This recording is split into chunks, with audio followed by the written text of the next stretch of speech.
নাম গৃহ গুৰুগৃহ। এই মহান গুৰুগৃহতে নৈমিক সাৰণ্য ক্ষেত্ৰত কলিযুগৰ শ্ৰেষ্ঠ ধৰ্ম জ্ঞান যজ্ঞ বৈকুণ্ঠৰ কল্পতৰু মহাভাগৱত শাস্ত্ৰভাগ 5 দিনীয়া কাৰ্যসূচীৰে নিৰন্তৰ শ্ৰৱণ আৰু কীৰ্তন ধৰ্ম পালন কৰা হৈছে। আৰু এই মহান অনুষ্ঠানটি আপোনাৰ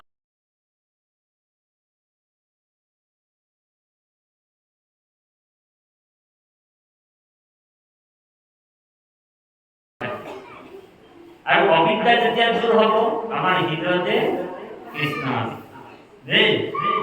এতিয়া দেৱভূতি এই ভক্তি জ্ঞানৰ যোগেদি কপিল মুনিয়ে অবিদ্যাবিলাক গুচাই পেলালে।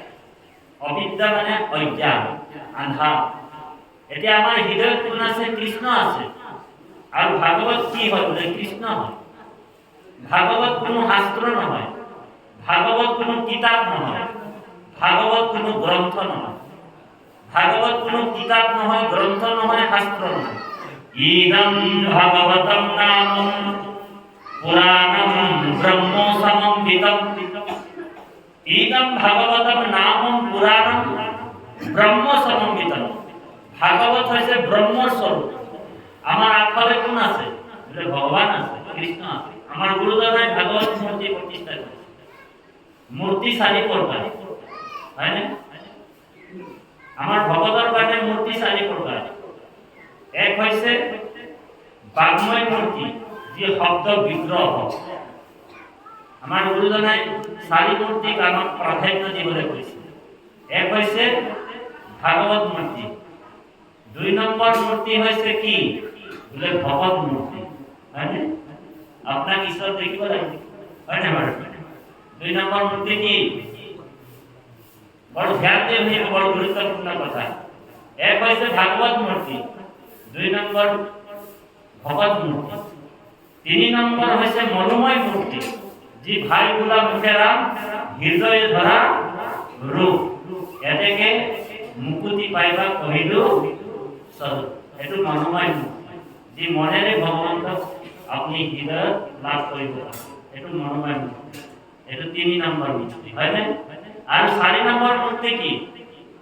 4 নম্বর মূর্তি হইছে, এক হইছে ভাগবত মূর্তি, এক হইছে ভগবত মূর্তি, আর 3 নম্বর হইছে মনোময় মূর্তি, আর 4 নম্বর মূর্তি হইছে মন্ত্র মূর্তি।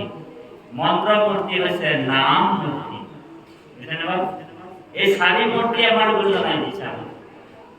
গতিকে এটো আধ্যাত্মিক যেটো দর্শন গুরুজনা, গুৰুজনাই আমাৰ গোটেই তীৰ্থবিলাক ভ্ৰমণ কৰিলে। গোটেই তীৰ্থবিলাক ভ্ৰমণ কৰিছিলে 12 বছৰ কাল।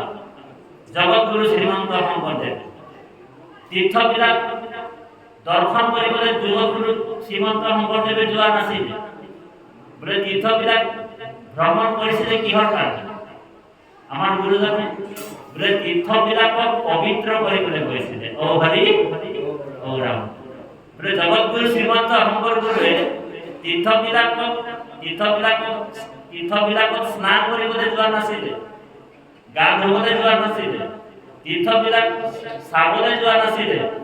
কাৰণ তীৰ্থবিলাকক পবিত্ৰ কৰিবলৈ গৈছিলে। বোলে কেলে? বোলে তীৰ্থবিলাক কলিযুগত যিমান তীৰ্থ আছে, কলিযুগত বোলে পাপীসকলক গা ধুৱাই ধুৱাই নিজেও বোলে পাপময় হৈ আছিল, হয়নে?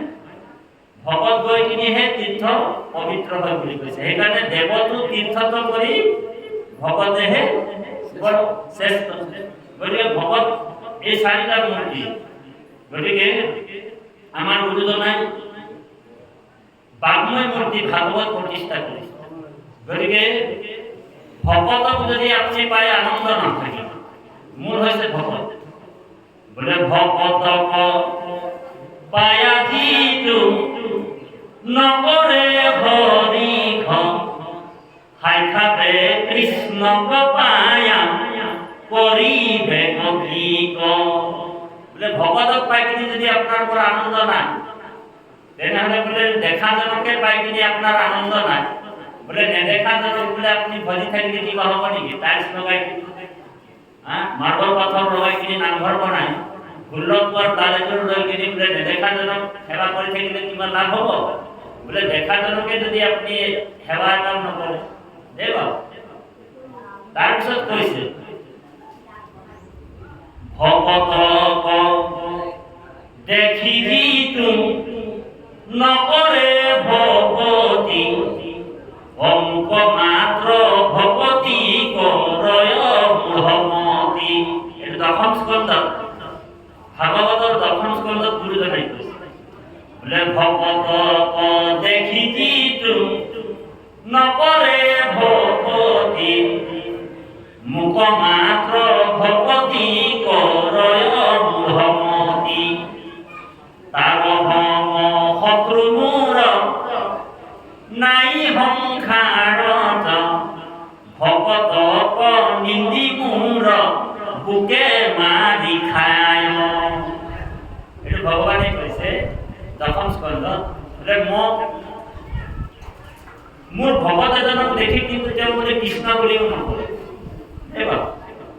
কিন্তু মোক হলে বোলে টাইলছ লগা নামঘৰ এটা বনাই ষোল্লপুৱাৰ তাল এযোৰ লৈ বোলে ৰামকৃষ্ণ ৰামকৃষ্ণ কৈ আছে, কিন্তু মোৰ ভকত এজনক বোলে সেৱা এটা নকৰে। এতিয়া ভগৱানে কৈছে সেইজনৰ নিচিনা শত্ৰু বোলে মোৰ আৰু কোনো নাই বুলি। সেইজন মোৰ পৰম শত্ৰু, গতিকে আমি ভকতকে ঈশ্বৰ জ্ঞান কৰিব লাগিব, কিন্তু সেইজন আকৌ ভকত হ'ব লাগিব, সেইটো এটা কথা, হয়নে বাৰু? যদি ভকত নহয় তেওঁক সেৱা কৰিতো লাভ নাই। বোলে ভকত কেনেকে ভকত হ'ব লাগিব? ভকতক কৈছে, ধ্যান দি শুনিব, বৰ গুৰুত্বপূৰ্ণ কথা। চাউণ্ডটো অকণমান ডাবুল ডাবুল অহা নিচিনা লাগিছে, অকণমান ক্লিয়াৰ কৰকচোন, চাউণ্ডটো অকণমান ক্লিয়াৰ কৰক।